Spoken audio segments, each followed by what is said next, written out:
hi everybody. A reminder to raise your hand if you'd like to ask a question. Felix, I'll start. Could you share some of your thoughts on the match today? Yeah. It's one of those Grand Slam matches that you remember. I've played a few over my career, but some I've lost, and this one was an important one to win. Obviously, it would have been tough to lose that one. So I'm very happy with the way I handle things, with the way I competed, and the way I finished the match eventually. Liam? Hi Felix, congrats on getting on to the next round. At the end of the fourth set, what were you telling yourself internally to get yourself over the line, but also when the match ended, what was the interaction at the net?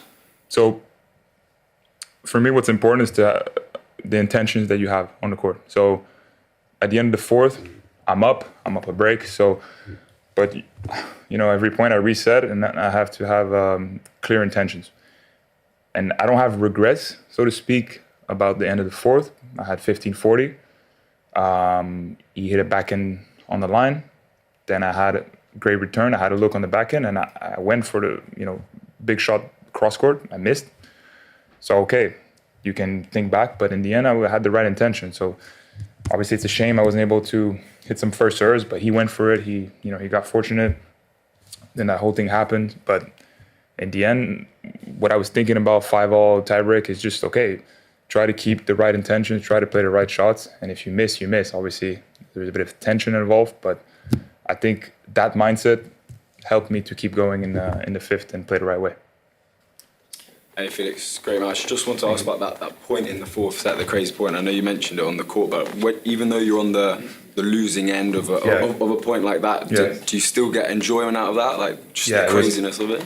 It was insane. Best point I've ever played.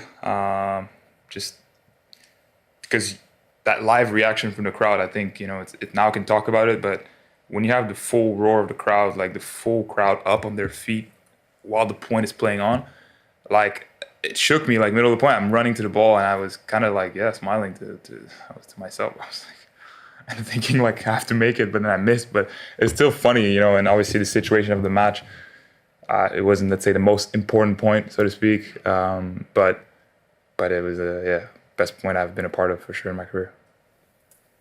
Well played today, Felix. As Liam said, there was like an interaction between you two at the end. Like, what was that about? And also just your thoughts on playing Novak as well. Just believe it to be the third time you played. Yeah. Well, no, the interactions between him and I don't want to get into that.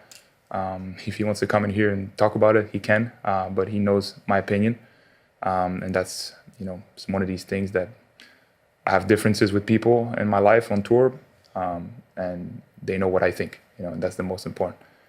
Now, what I can say though is that I think the rule has to change.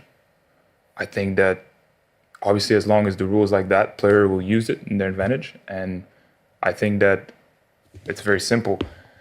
If you're hurt bad, or whatever you're hurt, while the game's going on of your opponent, in the middle of the game, the opponent's serving, the shot clock is on, and you basically, if you're hurt bad, you're forfeiting every point until you can call it physio. And if the physio helps you to recover, then you play your service game, right? And if you're hurt bad, then you retire, obviously. But to stop in the middle of an opponent's service game and to be able to call the physio, I think that's a disgrace of a rule. I don't see any other sport where you can do that. And I mark my words, it's a disgrace of a rule. So that's it. Michael.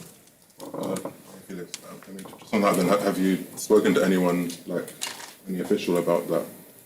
About your thoughts on that rule? I didn't need to speak about it. The conversation is ongoing, but nobody's taking decisions. You know what I mean? Like, we'll come in the future. No, like, it's simple. 2027 comes, boom, you change the rule. End of the conversation. Like, enough discussing. And the actual question I want to ask, is your inner monologue as clear as you described it? Like always, is it always like that? Is it ever... Sorry, I didn't catch that. Is your inner monologue, like what you're telling yourself, Yeah. is that always as clear as the way you described it, just earlier, just now? Well, I think it's more and more clear over the years. I think that because I'm try to be very disciplined with the work that I do. Not just on the court in the gym, but off the court as well, and the hours in between. So I prepare for these moments. I prepare mentally a lot. So yeah, I do feel that, you know, my inner monologue is more stable throughout the years and more positive. And also, you know, at the end, I'm not in my 30s. I'm not, but I faced in my young, you know, career so far, I've faced a lot of different situations, you know, and this is one more.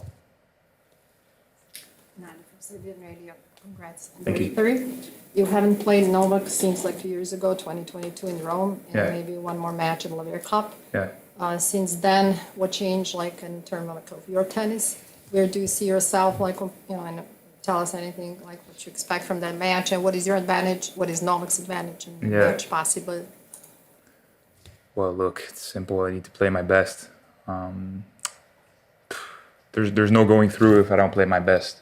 So the game plan is quite simple, and yeah, I hope that I can show that I've improved as a player.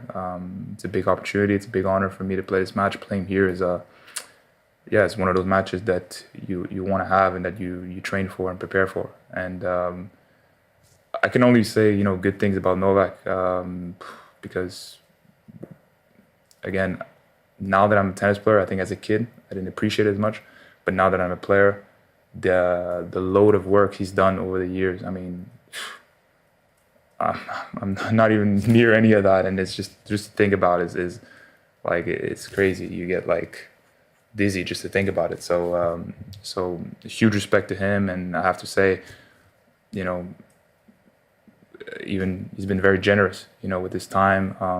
I've, you know, reached out to him at times to ask him about questions, pick his brain. I love to listen and to learn from older players and generations, and he's been very generous with his time as well. So huge respect to that, not only as a player but as a person as well. Right, we'll move on to questions in French.